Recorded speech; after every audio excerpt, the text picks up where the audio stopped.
मालविका आपको स्वागत करती हूँ मेरे अपना चैनल घूमिंग मालविका में। आज और एक किस्से के साथ आज हम डिस्कस करेंगे हॉस्टल लाइफ के बारे में। आपको तो पता होगा हॉस्टल लाइफ कितना एंजॉयबल होता है, और जिन लोगों ने हॉस्टल लाइफ एक्सपीरियंस किया है उनको पता होगा कितना मज़ेदार होता है। Hostel life is a lifetime experience that makes you grow as a person.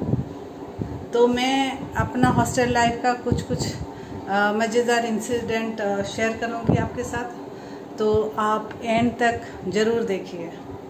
तो मेरा हॉस्टल लाइफ स्टार्ट होता है एमसीए में। एमसीए में एडमिशन होने के बाद हम लोग सिर्फ 4 लड़कियां एमसीए में थी, तो तभी हम लोग का लेडीज़ हॉस्टल नहीं बना था, तो एक staff room type, staff quarter type हम लोग को एज ए हॉस्टल दिया गया था। वहाँ पर 3 स्टोरी बिल्डिंग था, तो वहाँ पर हमारा बैच और सीनियर्स और सुपर सीनियर्स एक ही बिल्डिंग में रहते थे, तो हमें ग्राउंड फ्लोर दिया गया था। तो चारों के चारों हम रोल क्लास से थे और एक दूसरे को पहले जानते नहीं थे, तो वहाँ जाके हम लोग एक दूसरे को जाने और एक ही क्वार्टर में रुके, और वो 2 BHK का सेट था। वहाँ पर किचन भी था और हम लोग ने एक हीटर रखा था जिसमें हम लोग चाय वाय बना के पीते थे।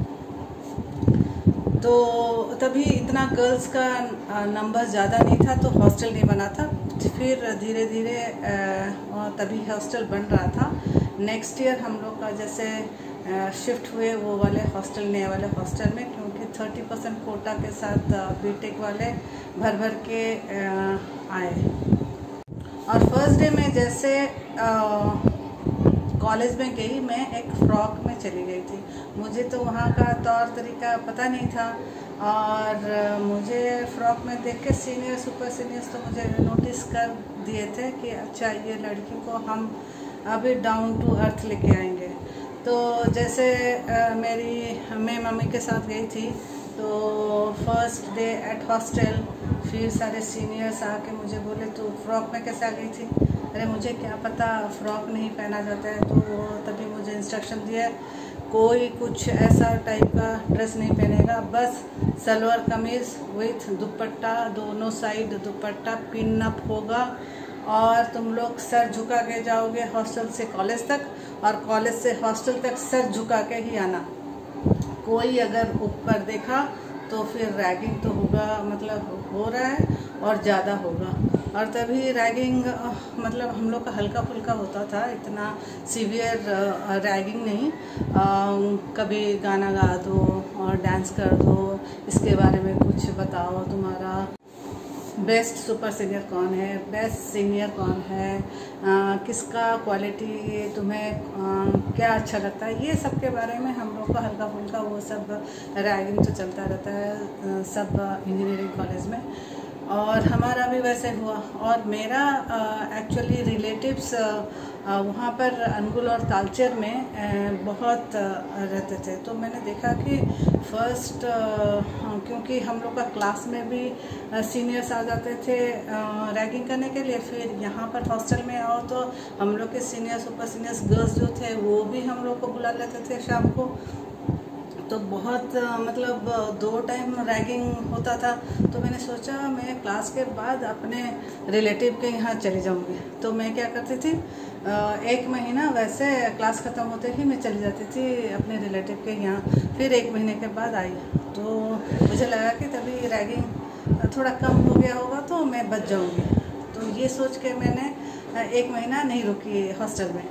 तो बाकी तीनों का तो रैगिंग हो रहा था लास्ट 1 मंथ से। फिर जैसे मैं आई तो मैं टारगेट बन गई, क्योंकि मुझे 1 महीने से नहीं हुआ था हॉस्टल में।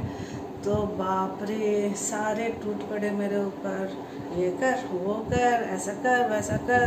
मैं परेशान हो गई, लेकिन वो पार्ट ऑफ हॉस्टल लाइफ होता है। उसको भी आप बाद में सोचोगे तो बहुत हंसी आता है। और तभी क्या हुआ था ना, हम लोग को सारे सीनियर सुपर सीनियर्स का नाम भी बताना होता था विदाउट सीइंग देम, क्योंकि हम लोग को हमेशा सर झुका के रुकना पड़ता था। तो वो जैसे ही एंटर करते थे क्लासरूम में, हम लोग उनके चप्पल देखते थे, अरे कौन बंदा कौन सा चप्पल पहना, उसी हिसाब से उसका नाम याद रखते थे। लेकिन दूसरे दिन वो दूसरा अगर चप्पल पहन के आ गया तो नाम गड़बड़ हो जाता था, अरे ये तो ये चप्पल पहन के आया था और इसका ये ऐसा चलता था और इधर उधर हो जाता था। तो फिर डांट पड़ता था, तुम लोग का हम लोग का नाम नहीं पता, कब तक नाम याद करोगे।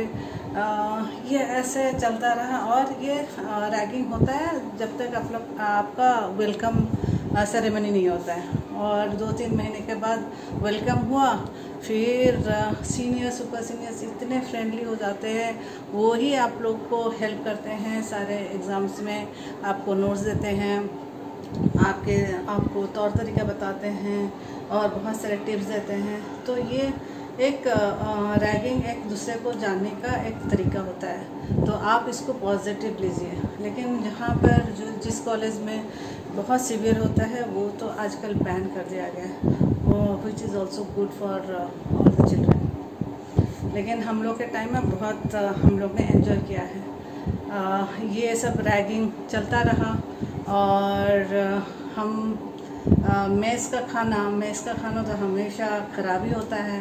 आपको पता है जो लोग रहे हैं हॉस्टल में, मेस का खाना किसको अच्छा लगता है। और मेरे जो रिलेटिव्स रहते थे वो बीच बीच में स्नैक्स भर भर के भेज देते थे। और हम लोग का क्योंकि स्टाफ क्वार्टर था, हम लोग का कैफेटेरिया नहीं था, तो हम लोग का बॉयज़ हॉस्टल से खाना आता था। तो जब तक मेरे घर से वो स्नैक्स आता था, जब तक ख़त्म नहीं होता हम लोग ब्रेकफास्ट ही नहीं खाते थे वो मेस का। तो मेस का अवॉइड करने के लिए हम कुछ अलग अलग तरीका ढूंढते थे। तो नेक्स्ट ईयर जब हमारा हॉस्टल बन गया और डिप्लोमा वाले, बीटेक और एमसीए पूरा तीनों के तीनों स्ट्रीम शिफ्ट हो गए हैं नए हॉस्टल में, और वो पूरा भरा भरा लगा और इकट्ठे सब रहने से और भी मज़ा आता है। वहाँ पर जो भी फंक्शन हो, डांस, मस्ती और क्योंकि हम लोग सीनियर्स थे तो हम लोग को बहुत कुछ मानते थे, और तभी वो बीटेक वाले और डिप्लोमा वाले और बहुत फ्रेंडली भी थे हम लोग उनके साथ। और हम लोग का हॉस्टल के आसपास एक रिवर था, ब्राह्मणी रिवर, और एक जंगल भी था, और हम लोग वो रिवर तक भी जाते थे। मैं आपको बहुत सारा पिक्चर्स शेयर करूँगी, तभी का वो जो गोल्डन मोमेंट्स था वो सारा पिक्चर्स अभी तक भी मेरे पास है। ये देखिए कुछ मैं शेयर कर रही हूँ। और वो जो पितरी जंगल था उसमें बहुत सारे जानवर भी रहते थे, क्योंकि हम लोग का हॉस्टल पूरा एक जंगल के आसपास ही था।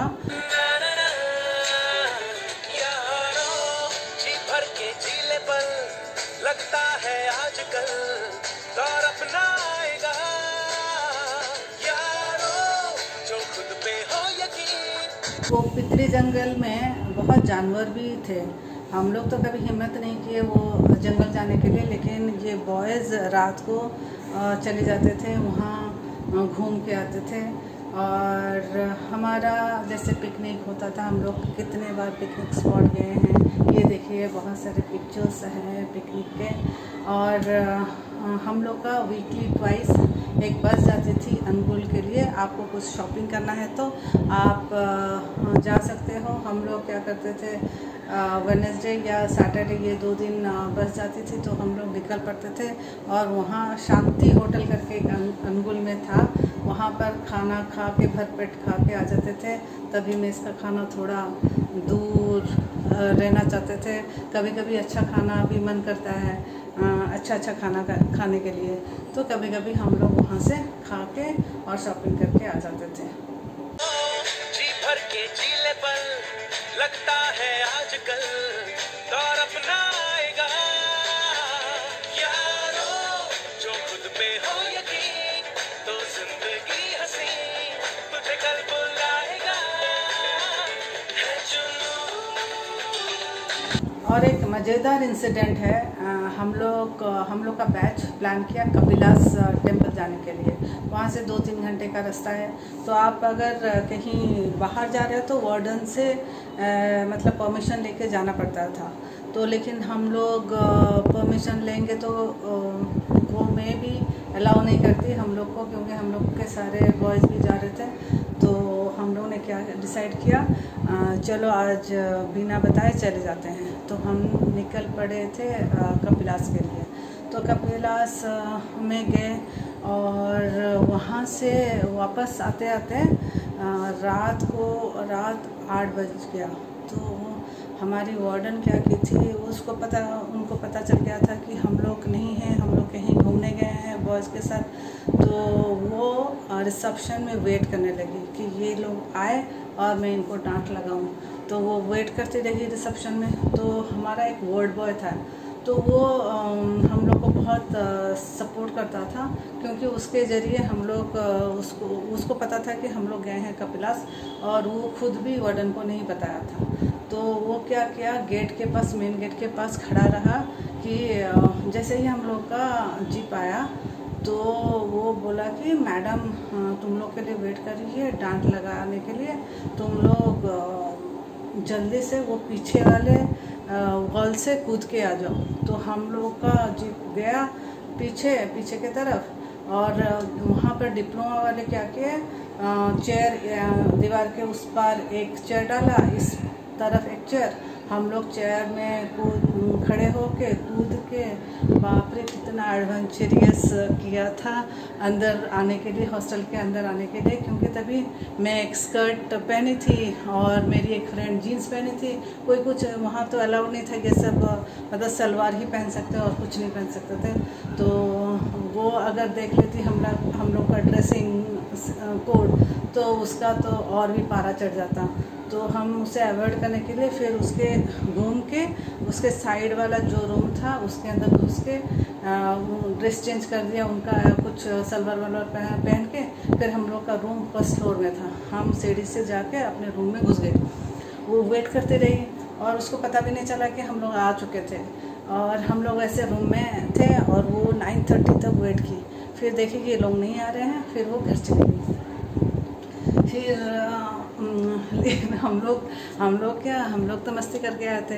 और नेक्स्ट डे हमें बुलावा आया उसके घर, क्योंकि नेक्स्ट डे संडे था और कॉलेज तो था नहीं। तो उसके घर मैडम ने बुलाया, हम गए। और वहाँ पर कपिलास में आप दर्शन करने के लिए वहाँ पर बहुत सारे स्टेप्स चढ़ के जाना पड़ता था दर्शन के लिए। तो इतना स्टेप्स चढ़ने के बाद सबका हालत ख़राब था। हम मतलब चल नहीं पा रहे थे, मतलब बहुत मुश्किल से चल रहे थे और पूरे पैरों में छाला पड़ा हुआ था। तो ऐसे करके लंगड़ा के हम गए। तो उनके घर जैसे पहुँचे, कहाँ गए थे तुम लोग कल? मैंने बोला कि मैं अपने रिलेटिव के घर गई थी और ये मेरे साथ थे। तो तुम रिलेटिव के घर गई थी तो ये ऐसे लंगड़ा के क्यों चल रहे हो? फिर हम क्या बोलेंगे, अरे ये तो पकड़ ली हमें। और हम लोग सर झुका के खड़े रहे, क्या बोल सकते थे? चोरी और ऊपर से सीना चोरी झूठ बोल दिया वो उससे बचने के लिए। लेकिन फिर सॉरी वॉरी बोला, फिर वहाँ से वापस आ गए। फिर वो मैडम बोली ये बैच कब जाएगा और मेरा परेशानी थोड़ा कम होगा। हम बहुत परेशान करते थे और बदमाशी करते थे, और लेकिन एंजॉय किया है, बहुत एंजॉय किया है। फिर हम एग्ज़ाम के बीच में जो गैप होता है ना, उसमें भी हम मूवी देखने चले जाते थे अपना माइंड फ्रेश करने के लिए। सब कोई डिप्लोमा वाले, वो बीटेक वाले पूछते थे आप एग्ज़ाम के बीच में मूवी देखने कैसे चले जाते हो? हम लोग बोले देखो एग्ज़ाम के बाद उस दिन तो पढ़ना नहीं है, तो कुछ तो करेंगे ना एंटरटेनमेंट के लिए। तो हम लोग मूवी देखने फिर नेक्स्ट 2 डेज़ सीरियसली पढ़ते थे एग्ज़ाम के लिए, फिर एग्ज़ाम देते थे। तो एग्ज़ाम के साथ साथ मस्ती भी किए हैं। बहुत अच्छा था हॉस्टल लाइफ। और आप भी अपना हॉस्टल लाइफ शेयर कीजिए मेरे साथ, कैसा रहा है, कोई एडवेंचरियस इंसिडेंट है या कुछ भी आपके साथ हुआ है, आप ज़रूर शेयर कीजिए। नमस्ते, फिर मिलेंगे नेक्स्ट वीडियो में। Bye bye. ये पिक्चर्स पूरी और कोणार्क का है। हम लोग तीनों इकट्ठे हॉस्टल से चले गए थे पूरी कोणार्क देखने के लिए। और बहुत मस्ती किए थे, बहुत मज़ा किया है हमने।